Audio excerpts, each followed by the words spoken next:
नमस्कार, आप देख रहे हैं समाचार 18 न्यूज और आज हम ये खबर दिखाएंगे उत्तर प्रदेश के प्रयागराज से। उप मुख्यमंत्री केशव प्रसाद मौर्य ने गांधी परिवार पर साधा निशान। प्रयागराज के सर्किट हाउस में उत्तर प्रदेश के उप मुख्यमंत्री श्री केशव प्रसाद मौर्य ने प्रेस वार्ता के दौरान उन्होंने इंदिरा गांधी द्वारा लगाए गए आपातकाल को लेकर गांधी परिवार पर निशान साधा। उत्तर प्रदेश के प्रयागराज से जिला ब्यूरो हिमांशु सागर गुप्ता की खास रिपोर्ट।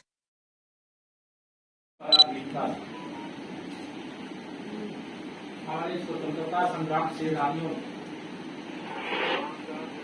संघर्ष करके बलिदान दे करके देश को आजादी दिलाई। उसी प्रकार से हमारे लोकतंत्र सेनानियों काले अंग्रेज के रूप में कांग्रेस और विशेष तौर से गांधी परिवार की गुलामी से मुक्ति दिलाने का काम, संविधान और लोकतंत्र को बचाने का काम किया। इसके लोकतंत्र सेनानी सम्मान समारोह भी आज होगा और यह कार्यक्रम पूरे देश में हो रहा है, पूरे प्रदेश में हो रहा है, सभी जिलों में।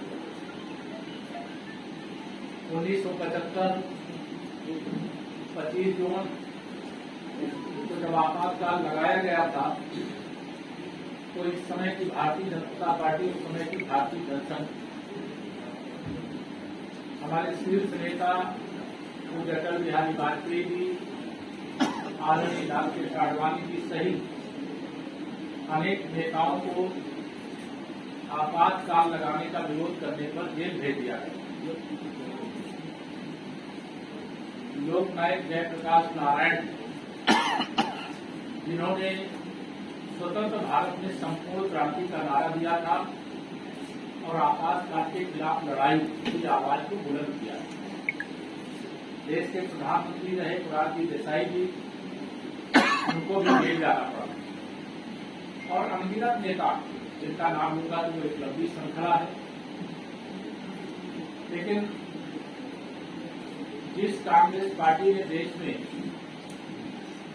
आपातकाल लगाया, जिसने न केवल राजनीतिक और सामाजिक क्रियाकलापों पर रोक लगाई, राजनीतिक नेताओं को जेल भेजा, सामाजिक कार्य करने वाले राष्ट्रीय स्वयंसेवक संघ के प्रचारकों, पदाधिकारियों को जेल भेजा। साथ ही मीडिया के आप सब मित्र हो, मैं मीडिया का अभिनंदन करना चाहता हूं कि जब देश में आपातकाल लगा तो उस आपातकाल के विरोध में उस समय जो प्रिंट मीडिया का ही पूरा समय लगभग रहता था, तो अखबार के पन्नों में कुछ लिखे बगैर छोड़ दिया गया था, क्योंकि वह काला दिन, स्वतंत्र भारत के अंदर एक काला अध्याय शुरू हुआ। लोकतंत्र की आत्मा को कुचला गया था। भारत रत्न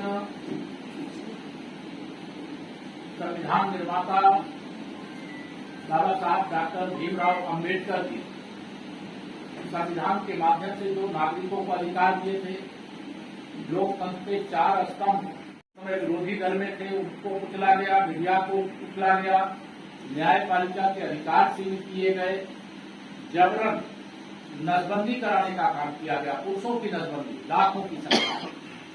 इतना अत्याचार हुआ कि अंग्रेजों का शासनकाल जो था उससे बड़ी यातना आपातकाल लगाने के बाद की गई। और यह आपातकाल क्यों लगाया? यह महत्वपूर्ण विषय इसलिए है कि आपातकाल भारत के संविधान में इसकी व्यवस्था है कि जब देश के ऊपर कोई ऐसा संकट हो, जिस संकट के समय देश में आपातकाल लगाने की जरूरत, इमरजेंसी लगाने की जरूरत हो, तो संविधान में इसकी व्यवस्था है। लेकिन देश पर संकट नहीं था, गांधी परिवार की सत्ता पर संकट था।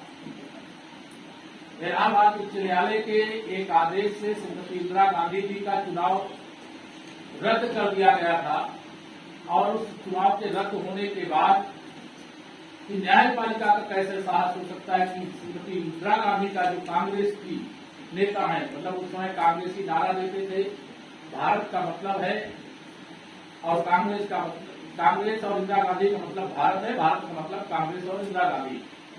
उनको ये मालूम नहीं था इस देश की जनता की आत्मा लोकतंत्र में बसती है, भारत के संविधान में बसती है। और एक परिवार की सत्ता को बचाने के लिए देश में आपातकाल लगाया गया, जो कांग्रेस के अहंकार का सूचक। उसने सत्ता का दुरुपयोग करके वह कार्य किया जो उनको नहीं करना चाहिए।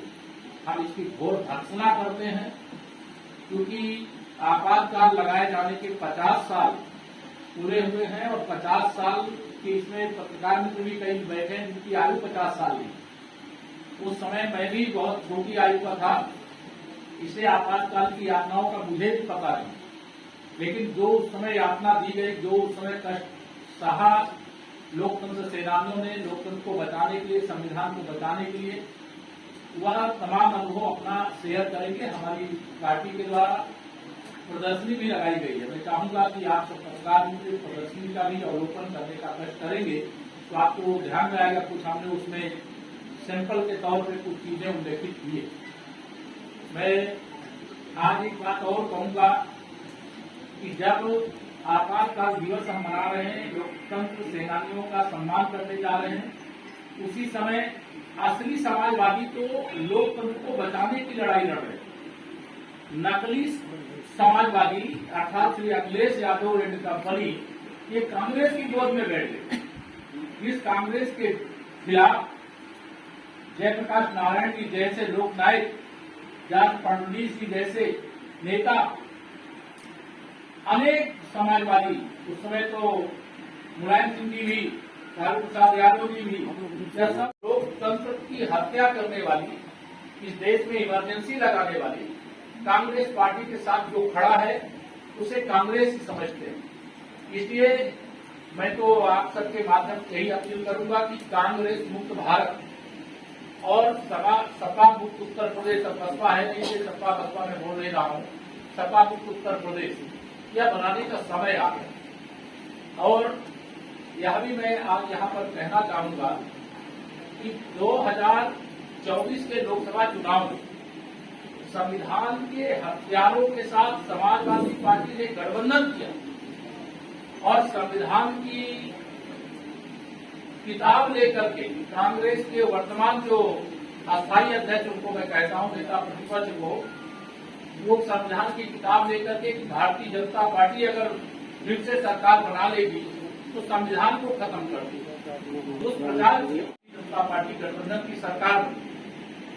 और जब इनकी चाल समझ में आई, श्री राहुल गांधी जी, श्री अखिलेश यादव जी, श्री लालू यादव जी सहित जो इंडी गठबंधन के दल है और तमाम विदेशी शक्तियां उसका हिस्सा थी, जब उनकी चाल देश की जनता समझ गई तो भारतीय जनता पार्टी की गोली कमल के फूल से फिर भर दिया।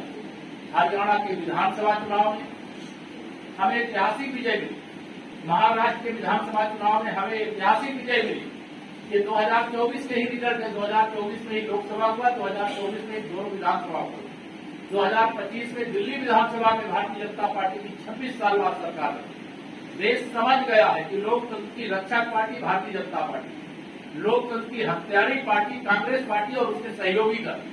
इसलिए आने वाले हजारों हजार साल या लोकतंत्र मजबूती के साथ दुनिया में काम करने वालों के अधिकार न छीने जाए, इसके लिए भारतीय जनता पार्टी ही अपना कर्तव्य पालन कर रही है और पालन करेगी। और मैं यही कहूंगा कि कांग्रेस और उनके जो इंडी गठबंधन के लोगों को उखाड़ के 2027 जैसे 2024 लोकसभा चुनाव के बाद हरियाणा जीते, महाराष्ट्र जीते, दिल्ली जीते, अभी बिहार जीतने जा रहे हैं और उत्तर प्रदेश में भी 2027 में 2017 दोहराएंगे। प्रचंड बहुमत से तीसरी बार यूपी में भी भाजपा की सरकार बनाएंगे और कांग्रेस की गोद में बैठी हुई समाजवादी पार्टी को भी समाजवादी पार्टी बनाएंगे। यह मैं आज के दिन कहना चाहता हूं। और यह जो आपातकाल का काला दिन था 25 जून, जिसका 50 साल आज पूरा हुआ है, उसके संबंध में ही आप सबसे बातचीत करने के लिए यहाँ पर आया था। लेकिन देश की जनता का आभार भी प्रकट करेंगे इस अवसर पर कि 2014 में माननीय नरेंद्र मोदी जी के नेतृत्व में भारतीय जनता पार्टी को अपना जनादेश दिया और लगातार 13वां साल सरकार का पूरा हुआ है और शानदार प्रदर्शन है। गरीब के कल्याण के लिए, महिलाओं के सशक्तिकरण के लिए, किसानों की आमदनी बढ़ाने के लिए, नौजवानों की उज्जवल भविष्य हमारी सरकार ने, डबल इंजन सरकार जबरदस्त काम किया। और 2017 में जब हम उत्तर प्रदेश में भी सरकार में आ गए, 2014 से 2017 के बीच उत्तर प्रदेश का समाजवादी पार्टी की, अखिलेश यादव जी की सरकार के समय बहुत नुकसान हुआ। लेकिन 2017 से जब हमारी डबल इंजन सरकार बन गई तो उत्तर प्रदेश विकास के रास्ते पर इतनी तेजी से आगे बढ़ा कि आज देश की अनेक योजनाओं में उत्तर प्रदेश नंबर 1 के स्थान पर। हमारे यहाँ सड़क, बिजली, पानी, स्वास्थ्य सुविधा, सुरक्षा व्यवस्था, कानून व्यवस्था, इन सब कुछ सब दुरुस्त हुआ। पहले अपराधी से पुलिस डरती थी और आज पुलिस से अपराधी को डरना चाहिए, तो आज वो अपराधी डर रहा है। हमारी सरकार ने एक सुशासन दिया है, विकास दिया है। और जो श्री अखिलेश यादव जी हल्दी एक पीडीए की बात किया करते हैं, जिसमें वह पिछड़े वर्ग को, दलित वर्ग को, अल्पसंख्यक वर्ग को गुमराह करने का प्रयास कर रहे हैं कि उसको फिर से किसी प्रकार से सत्ता की मलाई खाने को मिल जाए। लेकिन उनका 2012 से 2017 का इतिहास इतना कलंकित इतिहास है, इतना उत्तर प्रदेश को बर्बाद करने वाला इतिहास है कि उस इतिहास को जनता न भूली है और न भूलेगी और न हम लोग भूलने देंगे। इसलिए समाजवादी पार्टी के विदाई का वर्ष होगा।